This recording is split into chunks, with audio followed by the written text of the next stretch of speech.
자, 우리가 지금 욥기를 계속 살펴보고 있습니다. 지난주에 설교가 조금 어려운 것 같아서 설교하고 나서 제가 쥐구멍에 들어가고 싶었어요. 그 정도로 설교자한테 이 설교가 전달이 잘 안 되거나 좀 어려우면 좀 힘든데, 제가 어제 이번 주 내내 그래서 마음이 좀 불편했습니다.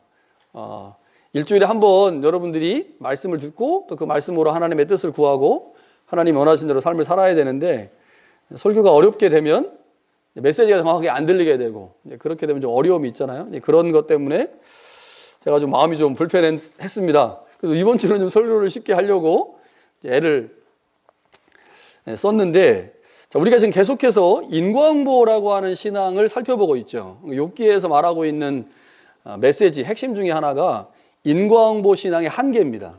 인과응보 신앙이 무엇인지, 또 인과응보 신앙이 갖고 있는 한계와 문제점이 무엇인지를 계속 말을 하고 있는데, 자, 인과응보 신앙을 이야기하면서 함께 생각해 볼 수 있는 것이 기복신앙이더라고요. 우리가 이제 기복신앙은 우리한테 매우 친숙한 형태의 신앙이기 때문에 모두 다 알고 있습니다. 기복, 말 그대로 하면 복을 비는 신앙이죠. 그래서 이 기복신앙은 복이 중심입니다. 어떤 신앙적 행동을 하게 될 때 그것이 복받는 행동이냐, 그렇지 않느냐를 매우 중요하게 여기죠. 예배가 복받는 거다, 그럼 열심히 예배를 드립니다. 기도가 복받는 행위다, 그럼 열심히 기도하죠. 헌금이 복받는 행위다, 그럼 열심히 헌금합니다.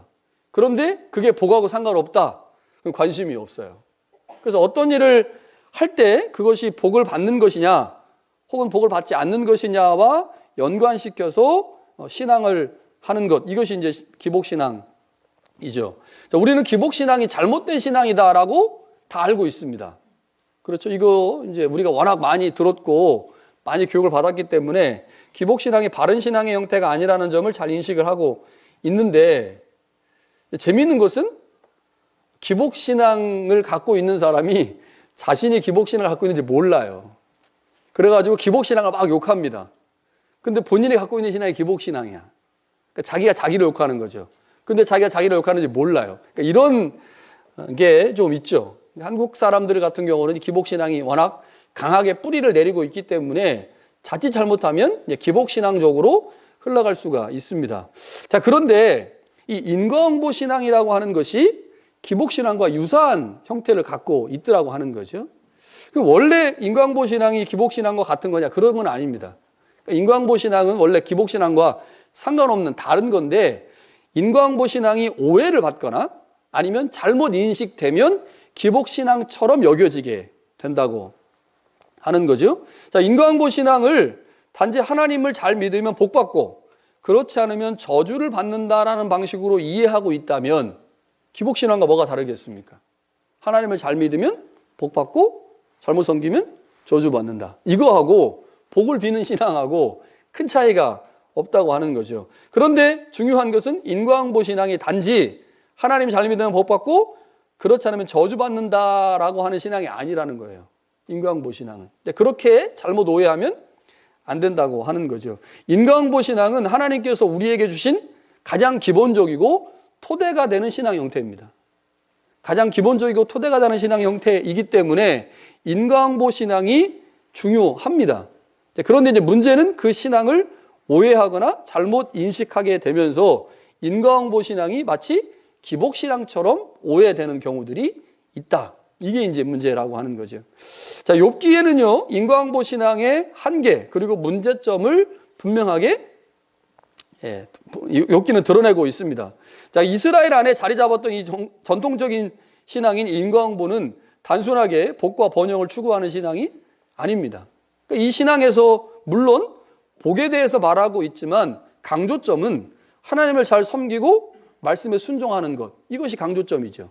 그러니까 하나님을 잘 섬기고 하나님의 말씀에 순종하면 하나님께서 그를 어여삐 여기사 그에게 지혜를 주시고 또 이 땅에서 잘 살아갈 수 있도록 복을 허락하시는, 하나님께서 그를 잘 섬기는 자들에게 주어지는 은혜와 혜택, 이것을 이제 복이라고 표현한 건데, 강조점을 하나님을 섬기고 말씀에 순종하는 것에 두어야 되는데 강조점을 뒤쪽에 두다 보면 인과응보 신앙이 마치 기복신앙처럼 오해되면서 이제 문제가 일어나게 되는 거죠. 자, 오늘 우리가 이제 보려고 하는 엘리바스, 이 엘리바스라고 하는 사람도 어쩌면 인과응보 신앙에 대해서 오해하고 잘못 인식하게 되면서 욥에게 너무 무리하게 적용을 하고 했고, 그래서 인과응보 신앙이 갖고 있는 한계점들을 이제 드러내고 있습니다. 자, 엘리바스의 발언을 통해서 오늘 인과응보 신앙이 무엇인지 또 한계가 무엇인지를 살펴보려고 하는데요. 욥의 세 친구 엘리바스, 빌닷, 소발, 이 세 친구 중에 가장 먼저 발언을 시작하는 사람이 엘리바스입니다. 그래서 언뜻 생각을 해봐도 가장 먼저 발언한다, 가장 지혜가 많구나, 혹은 가장 나이가 많구나라고 생각을 할 수가 있죠. 이스라엘 사회에서요, 나이가 많다고 하는 것은 경험이 많다는 것이고, 경험이 많다고 하는 것은 지혜가 많다고 하는 것을 의미합니다. 그렇기 때문에 엘리바스가 가장 나이가 많았을 것으로 보이고요, 그래서 지혜가 가장 많다고 여겨졌기 때문에 먼저 발언을 하죠. 발언의 길이를 비교해 보면 엘리바스가 다른 두 친구인 빌닷이나 소발보다 훨씬 더 길게 합니다. 자, 그러니까 이 사람이 연장자고 가장 지혜 있다라고 이제 우리가 여길 수가 있겠죠. 엘리바스가 오늘 본문에서 이제 보겠지만요, 다양한 경험을 이야기하면서 자신이 주장하는 이 인과응보 신앙이 맞다라고 이야기를 합니다. 엘리바스의 발언은 욥기에 3번에 걸쳐서 등장을 합니다. 그러니까 첫 번째 발언은 가장 길게 나오는데 4장과 5장에 나오고요, 두 번째 발언은 15장에 나오고, 세 번째 발언은 22장에 나옵니다. 우리가 이제 모두 다 살펴보면 좋겠지만 모두 다 살펴볼 수가 없죠. 근데 이 발언, 엘리바스의 발언들을 보니까 첫 번째, 두 번째, 세 번째 발언이 비슷비슷합니다. 비슷비슷. 근데 제일 중요한 것이 첫 번째 발언이에요. 그래서 4장과 5장에 나와 있는 엘리바스 발언이 가장 중요하고, 이 발언 안에 엘리바스가 전달하고자 하는 인과응보 신앙이 무엇인지, 그리고 그 한계가 무엇인지가 잘 나와 있기 때문에 오늘은 4장과 5장을 중심으로 해서 이 엘리바스의 발언을 좀 살펴보려고 합니다. 자, 4장과 5장에서 엘리바스가 욥에게 발언을 쭉 하는데요, 굉장히 그 어조가 침착하고 조용하고 차분합니다. 굉장히 신사적으로 발언을 해요. 자, 그런데 이제 문제는 그렇게 신사적으로 발언을 하면 알아들어야 될 거 아니에요? 알아먹어야 될 거 아니에요? 그러면 이제 6장에 가가지고 욥이 엘리바스의 발언에 대해서, 그래, 네 말이 맞아, 내가 죄를 졌지, 내가 하나님 앞에 회개해야지, 이렇게 해야 되는데 욥이 전혀 그렇게 하지 않아요. 여전히 나는 의인이다, 나는 문제가 없다, 이렇게 얘기를 하니까 엘리바스가 그 말 듣고 나서 얼마나 기가 막혔겠습니까? 그래서 더 기가 막힌 것은 두 번째 사람인 빌닷이 얘기를 했어요. 빌닷도 엘리바스와 비슷한 패턴으로 얘기를 하거든요. 근데 여전히 욥의 반응은 똑같습니다. 세 번째 사람 소발이 얘기했어요. 그런데 여전히 똑같은 반응을 보이는 거예요. 자, 그리고 나서 두 번째 패턴, 그러니까 한 번 이제 다 돌고 나서 두 번째 발언을 시작할 때 엘리바스가 얼마나 열이 받았겠습니까? 야, 이거 욥 좀 괜찮은 애인 줄 알았더니, 뭐 제대로 된 신앙을 가진 애인 줄 알았더니 얘기 들어보니 이거 엉망이네, 엉터리네. 그렇게 하면서 세 번째, 세 번째 발언을 할 때는요, 엘리바스가 굉장히 화가 나가지고 발언이 세집니다. 세져요. 그리고 첫 번째 발언에서는 자, 욥의 문제점들을 자꾸 드러내고요, 또 악한 자는 멸망한다라고 얘기를 한 다음에 하나님께서 그 너를 회복시킬 거다라고 하는 얘기를 첫 번째 발언에서 하거든요. 근데 두 번째, 세 번째 발언에서 그걸 빼버립니다. 굉장히 이제 기분이 나쁜 거예요. 자기가 말하는 것에 대해서 아무런 반응도 하지 않는, 긍정적으로 반응하지 않는 욥을 보면서 이 엘리바스가 굉장히 기분 나빠서 강도가 세지고, 또 첫 번째 발언에서 했던 내용 중에 중요한 내용을 두 번째, 세 번째에서는 이제 빼게 되죠. 자, 엘리바스의 세 번의 발언을 종합적으로 보면 핵심이 뭘까? 가장 중요한 말씀이 뭘까? 4장 7절입니다. 4장 7절을 한번 같이 볼까요? 생각하여 보라. 죄 없이 망한 자가 누구인가? 정직한 자의 끊어짐이 어디 있는가? 이게 욥에게 한 엘리바스의 가장 중요한 발언입니다. 그러니까 핵심은 이렇게 간단한 문장으로 만들 수 있어요. 죄 있는 자는 망한다예요. 죄 있는 자는 망한다. 반대로 말하면 뭐겠습니까? 어떤 사람이 망했다고 하는 것은 그가 반드시 죄를 지었다고 하는 것을 의미한다, 이겠죠. 자, 지금 욥의 상태가 어떻습니까? 욥은 망했습니다. 재산도 망했고, 가족도 망했고, 질병도 망했어요. 다 망했어요. 자, 그러면 결국 욥은 죄가 있다라고 하는 것을 의미하는 거죠. 그래서 욥이 망했기 때문에 욥에게 죄가 있고, 그 죄 때문에 지금 망했다고 하는 결과가 나타났다. 그것을 증명하려고 하는 게 엘리바스의 발언이죠. 자, 두 가지를 통해서 이제 증명을 하려고 합니다. 자, 5장 8절에 이렇게 5장 8절이 아니고 4장 8절이죠. 4장 8절에 보면 이렇게 되어 있어요. 4장 8절 한번 보실까요? 내가 보건대라고 되어 있죠. 내가 보건대. 4장 8절입니다. 내가 보건대. 자, 여기서 이 내가 보건대라고 하는 말을 통해서 엘리바스는 자신이 지금까지 경험한 경험을 근거로 해서 욥을 설득하려고 합니다.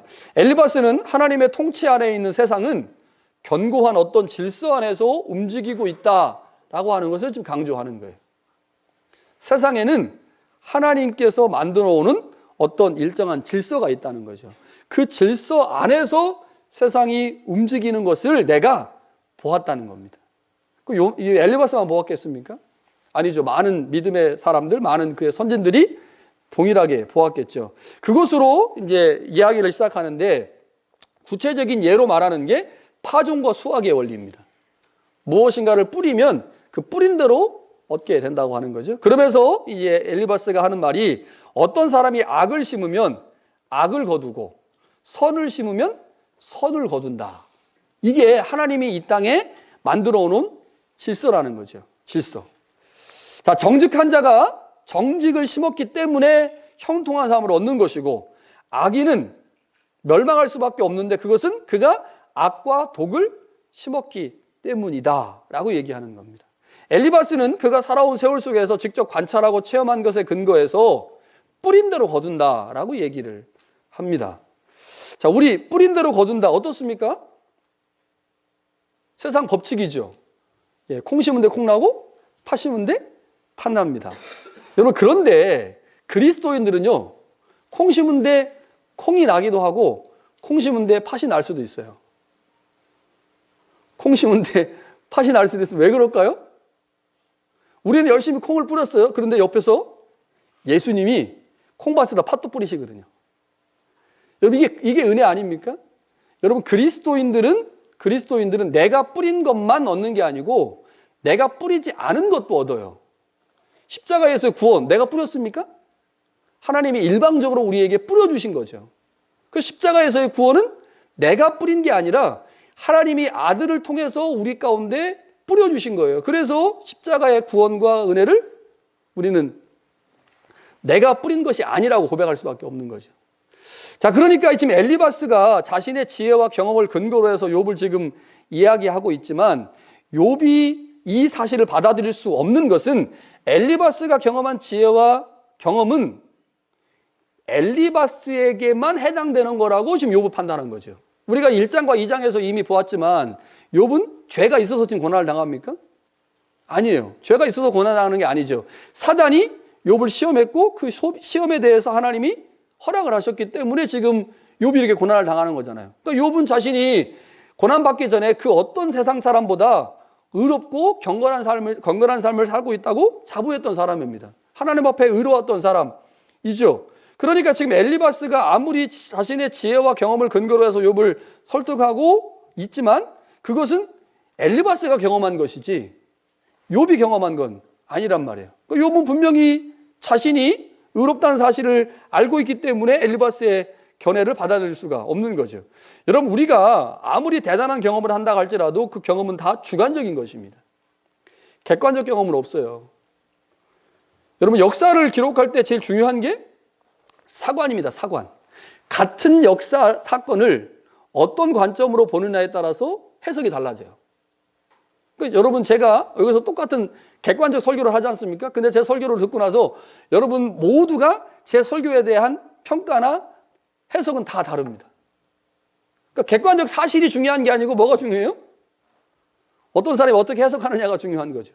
그러니까 엘리바스가 아무리 대단한 경험을 했다 할지라도 그것은 사실은 엘리바스가 경험한 주관적 경험인 거죠. 그래서 경험은요, 절대화시킬 수 없어요. 내가 경험을 절대화시키게 되는 순간 그것을 누군가를 비판하고 판단하는 도구로 사용하게 됩니다. 그러니까 하나님이 나에게 주신 경험은 나에게 주신 은혜예요. 비라는 사람에게 주신 경험은 비라는 사람에게 주신 은혜입니다.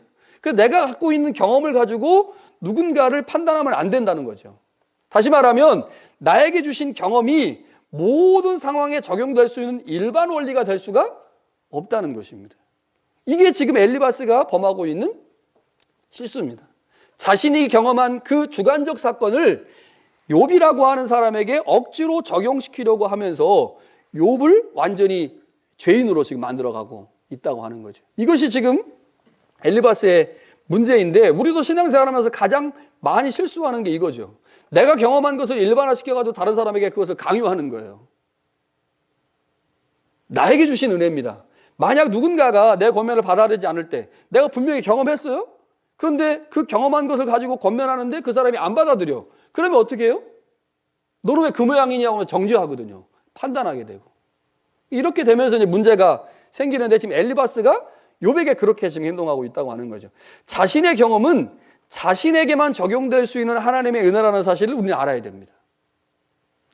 자, 이게 이제 이 인과응보 신앙이 가지고 있는 한계점 중에 하나인데, 자, 엘리바스는요, 여기서 더 나아가가지고 자기가 관찰하고 경험한 것 외에 계시를 근거로 해서 자신의 주장을 정당화시킵니다. 4장 12절을 한번 보실까요? 4장 12절. 4장 12절 이렇게 되어 있어요. 어떤 말씀이 내게 가만히 이르렀다. 그리고 그 말씀이 나에게 작은 소리로 말을 했다는 거예요. 작은 소리로. 근데 이거를 15절에 보면 그때 영이 내 앞으로 지나갔다. 그러니까 말씀이 얘기를 했는데 그게 마치 어떤 형체처럼 영이 내 앞으로 지나가서 지나갈 때 내 몸이 삐죽삐죽 섰다. 16절 한번 보세요. 끝에 보면 그때 내가 조용한 중에 한 목소리를 들었다. 그러니까 말씀이 내게 얘기를 했다는 거죠. 영이 나에게 말씀을 했다라고 하면서 내가 그 영으로부터 들은 이야기, 그게 뭐냐면 17절의 말씀입니다. 17절에 뭐라고 되어 있냐면, 사람이 어찌 하나님보다 의로우며 사람이 어찌 자신을 창조한 분보다 깨끗하겠느냐.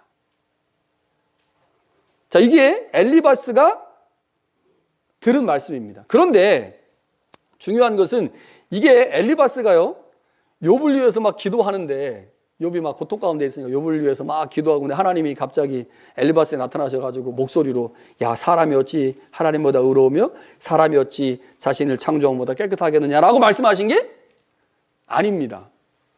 그러니까 욥과 상관없이 자기가 신앙생활 하다가 깨달은 혹은 들은 하나님의 말씀입니다. 그런데 이거를 지금 엘리바스는 어떻게 하려고 하는 거예요? 욥의 상황에다가 지금 맞추려고 하는 거예요. 야, 내가 있잖아, 예전에 이렇게 하면 좋을 텐데, 내가 있잖아, 음성을 들었는데 하나님이 말씀하시기를 사람이 하나님보다 의롭지 못해. 사람이 그분을, 자신을 창조한 존재보다 깨끗하지 못해. 그러니 너 하나님보다 의롭지 못하고 깨끗하지 못하니 너는 곧 죄인이야. 이렇게 얘기하는 거예요. 이걸 우리가 이런 걸 보고 뭐라고 하냐면 논리적 비약이라고 합니다. 자, 무슨 말이냐면, 자, 하나님보다 인간은 결코 의롭지 못하죠. 깨끗하지 못합니다.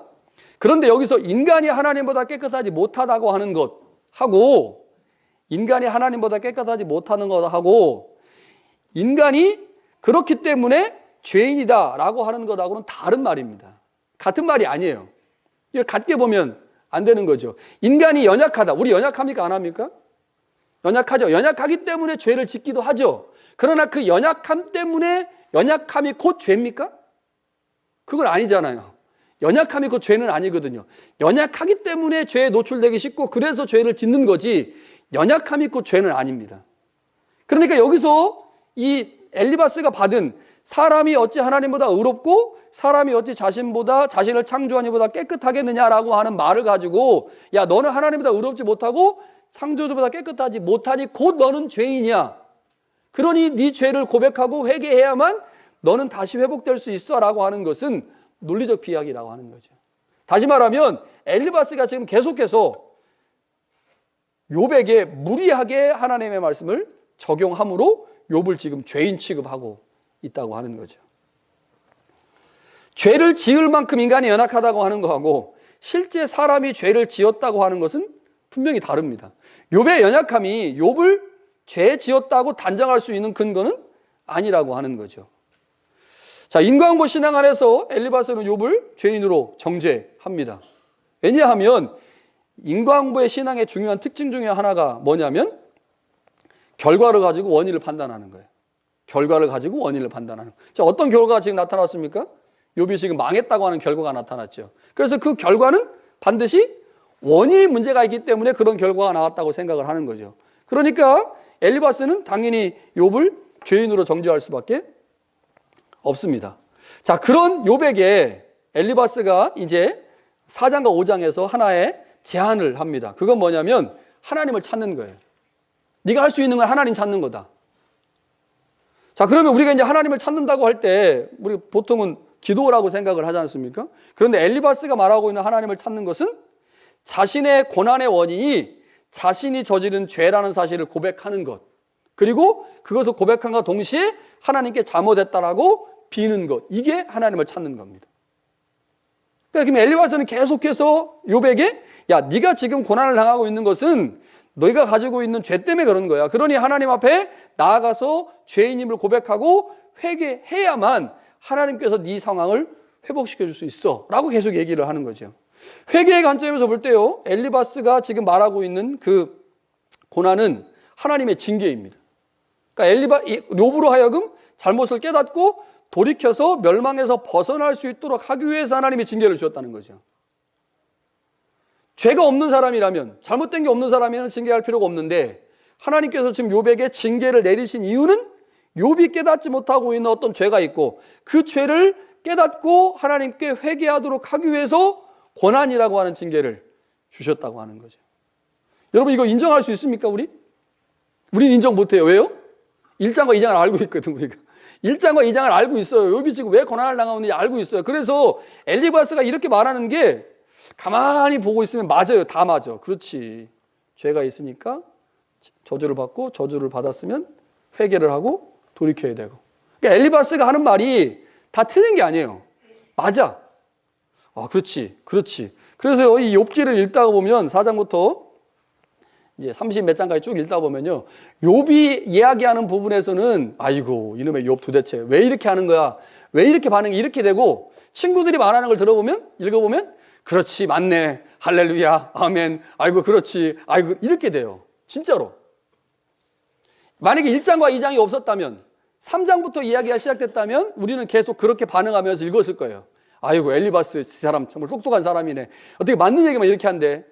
6장에 가서 욥이 막 반응하는 거 보면 아이고 욥이가 신앙이 하나도 없네, 막 이렇게 되는데 우리는 어디를 알고 있어요? 1장과 2장에서 욥이 왜 고난을 받는지 알고 있잖아요. 알고 있기 때문에 엘리바스가 하고 있는 이런 진술들이 욥의 상황과 전혀 맞지 않는 어거지고 잘못된 적용이라는 사실을 알게 되는 거죠. 그러니까 우리한테 지금 하나님이 뭐를 요구하시는 겁니까? 1장과 2장을 우리 가운데 알려주심으로 엘리바스가 지금 말하고 있는 이 인과응보의 신앙의 문제와 한계가 무엇인지 우리 가운데 지금 알기 원하신다는 겁니다. 그러니까 정확하게 무엇인지를 알아야 되는 거죠. 여러분, 엘리바스가 하는 말들을 살펴보면요, 굉장히 화려합니다. 그리고 주장도 나름대로 괜찮아요. 논리가 있어요. 그런데 이 말을 욥이 결코 받아들이지 못하죠. 욥을 결코 설득시키지 못합니다. 왜 그러냐? 인과응보 신앙이 가지고 있는 중요한 특징, 한계가 뭐냐면 정답만을 말하는 신앙이기 때문에 그렇습니다. 여기 잘 기억하셔야 돼요. 인과응보 신앙의 특징은 뭐라고요? 정답만을 말하는 신앙이다. 이게 특징이면서 한계이죠. 여러분, 세상은 그렇게 단순하지 않습니다. 정답만을 말한다고 되는 게 아니죠. 여러분, 제가 목회하면서 제일 힘든 게 뭐냐면요, 성도들을 만났을 때 성도들에게 정답을 말해줄 수 없기 때문에 제일 힘듭니다. 근데 목회를 쉽게 하는 사람들은요, 이렇게 가서 하면 돼요. 어떤 사람이 이제 고난을 당하고 있어요. 그럼 가가지고 하나님이 지금 심판하시는 겁니다. 하나님이 지금 당신 지금 책망하시는 겁니다. 라고 말하면요, 되게 쉬워요. 그러니 당신 지금 돌이키고 회개해라, 이렇게 얘기하는 거죠. 아니면 이렇게 가서 얘기하면 기도하십시다. 기도하면 하나님이 다 해결해 주실 겁니다. 이게 정답 말하는 거거든요. 당신이 지금 당하고 있는 고난과 아픔은 당신이 하나님 앞에 잘못해서 하는 거기 때문에 당신 그거 돌이키고 회개해야 됩니다 라고 말하는 것, 혹은 자, 이거 하나님께서 해결해 줄 수 있도록 하나님 앞에 기도합시다 라고 하는 게 맞는 거예요. 그런데 제가 목회를 많이 하진 않았지만요, 그렇게 해보니까 문제 해결될까요? 문제 해결이 안 돼요. 하나도. 목사가 당신 그거 그렇게 된 거 당신 하나님 앞에 불순종했기 때문에 되는 겁니다. 우리 기도하면서 그 문제 해결해 봅시다라고 했을 때 그 문제 해결되냐? 해결이 안 되더라는 거죠. 그 목회자가 어떻게 해야 되겠습니까? 그 사람과 마음을 같이 하는 거예요, 목회라는 게. 그 사람이 얼마큼 그것 때문에 힘들었고 얼마큼 고통스러웠는지. 여러분, 예수님이 복음서에서요 많은 병자들을 만나시지 않습니까? 나병 환자 만나셨어요. 어떤 사람이 예수님께 와가지고 날 살려달라고 도와달라고 그럽니다. 그때 예수님이 하신 게 뭘까요? 내가 너를 불쌍히 여긴다. 그리고 나병 환자를 만지시는 거예요. 여러분, 예수님은 복음서에서 환자들을 만나실 때, 많은 사람들을 만나실 때 정답을 말하지 않았습니다. 예수님은 정답을 말하지 않았어요. 정답을 말하는 대신에 그 사람이 그 고통 때문에, 그 질병과 가난 때문에 고통스러웠을 상황을 이해하시고 그의 마음까지 낮아져서 그의 마음을 위로하시는 거예요. 이게 예수님이 하신 방식이거든요. 그러면 정답을 말하는 신앙이 항상 문제가 있는 거라고 말할 수는 없지만 정답을 말하는 신앙이 문제를 해결하지 못할 때가 너무너무 많더라는 거죠. 어쩌면 인과응보 신앙의 가장 큰 문제와 한계는 정답을 그냥 되뇌이는 거예요. 그냥 말하는 거죠. 인과응보 신앙은 어쩌면 정답에 나를 끼워 맞추라고 계속 요구하는 겁니다. 정답에 나를 끼워 맞추기 위해서 우리의 현실적 상황을 무시해라. 그거 믿음 없는 거다라고 자꾸 얘기한다는 거죠. 믿음 있는 것처럼 보여요. 현실을 무시하라고 하니까, 상황을 무시하라고 하니까, 정답에 나를 끼워 맞추라고 하니까. 그런데 그렇게 해서 문제가 해결되지 않습니다. 그렇게 해서 좋은 신앙의 자리로 나아갈 수 없다는 거죠. 여러분, 언제 좋은 신앙으로 나아갈 수 있냐면 정답을 말하는 게 아니라 깊은 고민과 성찰을 가질 때 성숙한 신앙인이 됩니다. 도대체 이거 왜 나한테 일어난 일일까? 하나님이 도대체 나에게 이런 말씀을 왜 하셨을까를 깊이 고민하고 성찰할 때 성숙한 신앙의 자리로 갈 수 있거든요. 여러분, 정답만 말하는 신앙 그거 안 됩니다. 왜 한국의 교육이 문제 있다고 말합니까? 정답만 말하라고, 정답만 얘기하라고. 과정은 필요 없어, 그냥 정답만 얘기해, 이렇게 얘기하잖아요. 그러니 문제가 있죠. 캐나다는 어떻습니까? 정답만 말하라고 합니까? 아니요, 과정을 중요하게 여기잖아요. 깊은 고민과 성찰이라고 하는 과정이 없이 정답만 말하는 신앙 가지고는요 성숙한 신앙이 될 수가 없습니다. 근데 인과응보 신앙의 특징, 지금 엘리바스가 보여주고 있는 인과응보 신앙의 특징이 뭐냐면 정답 말하는 거예요. 정답 말하는 거. 정답만 말하는 거. 욥이 지금 당하고 있는 욥의 상황은 전혀 생각하지 않고 정답만 계속해서 말하는 거죠. 하나님께서 우리에게 원하시는 신앙은 어쩌면 이런 걸지 몰라요. 하나님의 공의가 의심스러울 때 습관적으로 정답을 말하는 것보단 하나님을 향해 탄식하고 질문하는 겁니다. 아브라함이 그랬고, 모세가 그랬고, 하박국이 그랬고, 예레미야가 그랬고, 많은 시편의 저자들이 그렇게 하나님을 향해 탄식했습니다. 심지어 예수님도 십자가 위에서 탄식하셨습니다. 십자가 위에서 하나님을 향해 부르짖었어요. 하나님의 공의가 의심스러우니 예수님마저도 십자가에서 하나님 어찌하여 나를 버리십니까? 라고 말했다는 거죠. 여러분, 신앙은 어쩌면 욥과 같이 이해할 수 없는 고난의 상황에 직면했을 때 정답을 의미 없이 반복하는 것이 아니라 하나님을 향해 탄식하고 절규하고 있는 것이 진짜 신앙이 아닐까요? 그래서 하나님께서 욥의 세 친구의 손을 들어준 게 아니라 욥의 손을 들어주십니다. 정답만을 반복한 엘리바스의 손을 들어준 게 아니라 하나님을 향해서 끊임없이 탄식했던 욥의 손을 들어주신 거죠. 여러분, 때로 정답을 말하는 것이 필요할 때가 있습니다. 물론 있죠. 그러나 더 많은 경우에 정답을 말하기보다는 그 문제를 가지고 하나님과 씨름해야만 할 때가 더 많다는 거예요. 어떤 문제를 가지고 하나님과 씨름해야 됩니다. 신앙생활의 본질에 대한 고민이 있어야 된다는 거죠. 우리의 삶과 신앙의 핵심이 무엇인지를 알기 위해 하나님과 계속해서 씨름하고 기도하는 것이 그게 성숙한 신앙인의 모습이고 오늘 욥기를 통해서 우리에게 요구하시는 신앙이 그거라는 것입니다. 여러분, 인과응보 신앙에 또 다른 한계가 있습니다. 뭘까요? 고난에 대한 하나님의 새로운 관점을 갖지 못한다는 겁니다. 다시 말하면 인과응보 신앙은 큰 그릇을 만들기 위한 하나님의 계획 안에 있는 고난의 의미를 이해하지도 설명하지도 못합니다. 이게 가장 결정적인 문제예요. 고난을 훈련과 단련을 위한 도구로 사용하시는 하나님을 이해하지 못합니다. 인과응보의 신앙으로는 그렇기 때문에 예수 그리스도의 십자가의 고난의 의미를 제대로 이해할 수가 없습니다. 예수님이 이 땅에 오셔서 죄가 없이 고난을 당하셨잖아요. 죄가 없이 고난을 당하셨어요. 인과응보의 신앙, 정답을 말하는 신앙을 가지고는 예수님의 십자가임이, 그리고 우리가 예수님을 향해서 하고 있는 그 고난을 제대로 이해하지도 설명하지도 못한다고 하는 거죠. 예수님은 하나님의 아들이시지만 구원을 위해 고난을 스스로 선택하셨습니다. 우리도 역시 예수님의 제자로서 주님이 맡기신 구원 사역을 위해 고난을 선택합니다. 그렇게 우리가 받고 있는 고난은 하나님의 징계가 아니죠. 하나님이 우리의 죄악을 깨닫도록 하는 것이 아닙니다. 우리가 그리스도의 복음을 위해 선택한 고난은 저주가 아니라 복이고 은혜죠. 그러니까 모든 고난을, 모든 질병을, 모든 망함을 원인이 잘못됐기 때문이다, 네가 하나님을 잘못 섬기기 때문이라고 말할 수 없다는 것입니다. 고난에는 다양성이 있거든요. 다양한 고난이 있기 때문에 그 다양한 고난들을 인과응보의 신앙, 정답을 말하는 신앙 가지고는 설명해낼 수가 없다는 거죠. 여러분, 인과응보의 신앙이 처음부터 이렇게 문제가 있었을까요? 하나님께서 이스라엘에게 이 신앙을 주셨을 때 이 신앙이 문제가 있었을까요? 이 인과응보의 신앙을 가장 많이 말하고 있는 책이 신명기입니다. 신명기에서 말하는 인과응보 신앙이 처음부터 문제가 있었냐? 그렇지 않습니다. 처음에 제대로 된 걸 주셨어요. 제대로 된 거를 주셨는데 이스라엘이 그 신앙의 핵심과 본질을 제대로 파악하지 못하면서 인과응보 신앙이 오해됐고, 그래서 결국 이렇게 엘리바스처럼 엉뚱하게 적용하게 된 거죠.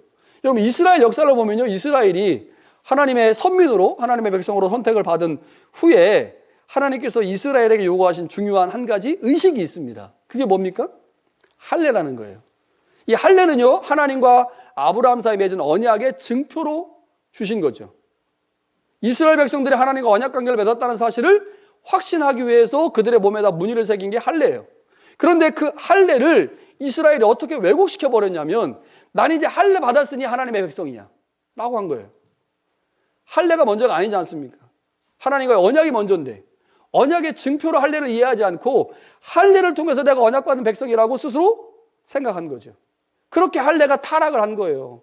그래서 바울이 그렇게 그리스도의 복음을 증거하면서 할례를 반박하고 할례가 잘못됐다고 얘기를 하는 거죠. 여러분, 본질과 핵심을 잃어버리면요, 하나님께서 아무리 소중하게 주신 거라 할지라도 그거 필요가 없어져 버립니다. 그러니까 인과응보의 신앙이 하나님께서 이 땅을 통치하시고 다스리시는 신앙의 기본과 같은 것인데, 그 인과응보 신앙이 왜곡돼 버리면 고난의 의미를 제대로 이해하지 못하게 되고 정답만을 계속 말하게 되면서 우리의 신앙이 잘못된 방향으로 갈 수 있다고 하는 거죠. 여러분, 신앙의 본질에 대한 고민들 계속해야 합니다. 예를 하나 들어보겠습니다. 조금 어려운 것일 수 있겠지만 한번 생각을 해보시면 좋을 것 같은데요. 자, 우리가 예수님을 믿어서 하나님의 자녀가 되면 우리는 모두 하나님 나라 백성이 되죠. 그리고 죽음 이후에 어디를 갑니까? 천국에 갑니다. 그래서 우리가 이제 잘 알고 있는 전도구호, 예수천당 불신지요. 우리는 모두 예수 믿으면 천국에 간다. 이렇게 되면서 기독교인들의 신앙의 목표가 뭐가 됐냐면 천국이 됐어요. 죽음 이후에 가게 되는 천국. 자, 죽음 이후에 가게 되는 천국이 우리의 신앙의 목표가 되면서 뭐가 상실됐을까요?